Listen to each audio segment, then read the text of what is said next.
నమస్తే సార్. నమస్తే అండి. మీది సుదీర్ఘమైనటువంటి జర్నీ సార్. ఇంత అపారమైనటువంటి అనుభవం ఉన్నటువంటి ఒక సీనియర్ పల్మనాలజిస్ట్గా ఈ హైదరాబాద్ మహానగర వాసులకి ఈ శ్వాసకోశ సంబంధిత వ్యాధులు రాకుండా ఉండాలంటే మీరు ఇచ్చేటటువంటి టిప్స్ ఏంటి సార్?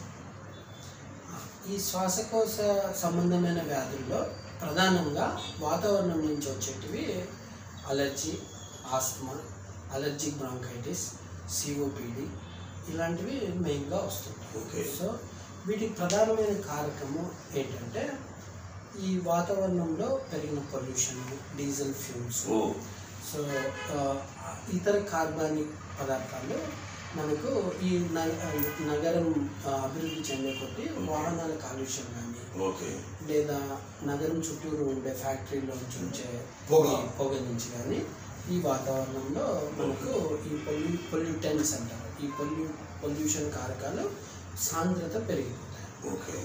సో దీనివల్ల మన ఊపిరితిత్తులు అనేటివి ఈ అవయవము డైరెక్ట్గా వాతావరణంలోకి ఎక్స్పోజ్ అయ్యింది, గుండె ఎక్స్పోజ్ అవ్వదు వాతావరణంలోకి. సో వాతావరణంలో ఈ పొల్యూషన్ పెరిగేకొద్దీ మనం డైరెక్ట్ గాలి ద్వారా పీల్చుకుంటాం. సో ఈ ఊపిరితిత్తుకి వెళ్ళే ట్యూబ్లన్నీ కూడా చాలా సున్నితమైన ట్యూబ్లు. సో ఇమీడియట్గా ఈ రసాయనిక పదార్థాలు ఎక్స్పోజ్ అవ్వగానే అవి స్పందిస్తాయి. అలర్జీ, ఆస్తమా ఉండే వ్యక్తుల్లో హైపర్ రియాక్టివ్ అవుతాయి. ఇతర నార్మల్ పర్సన్స్లో కూడా హైలీ పొల్యూటెడ్ పొగ లేదా ఈ డస్ట్ పార్టికల్స్ పీల్చినప్పుడు డెఫినెట్గా అంతో ఎంతో స్పందించి దగ్గు, కఫము, మరీ ఎక్కువైతే ఆయాసము, పెళ్లి కుక్కలు ఇలాంటి లక్షణాలు వస్తాయి.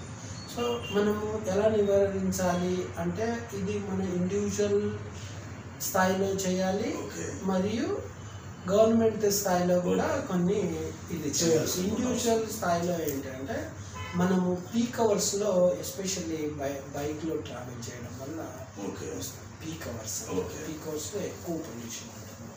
ఆ టైంలో మనము కంపల్సరీగా వెళ్ళాలి అంటే కంపల్సరీగా మాస్క్ ధరించాలి, హెల్మెట్ కూడా ప్రొటెక్ట్ చేస్తాం. సో అవి మెయిన్.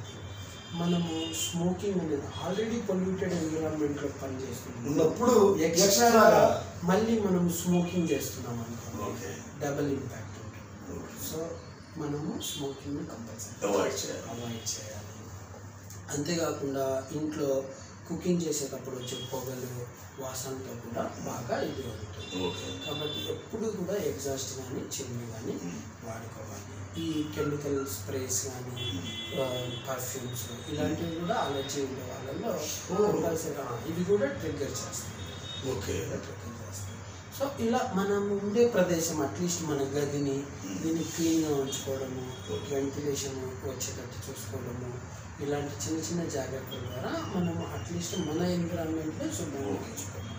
ఇంకా గవర్నమెంట్ స్థాయిలో మనము చూస్తే ఈ డీజిల్, పెట్రోల్ వెహికల్స్ బదులు ఈవీ వెహికల్స్ని ఎంకరేజ్ చేయడము, అది కూడా మనం డెఫినెట్గా వాతావరణంలో పొల్యూషన్ తగ్గించడానికి అవకాశం ఉంటుంది.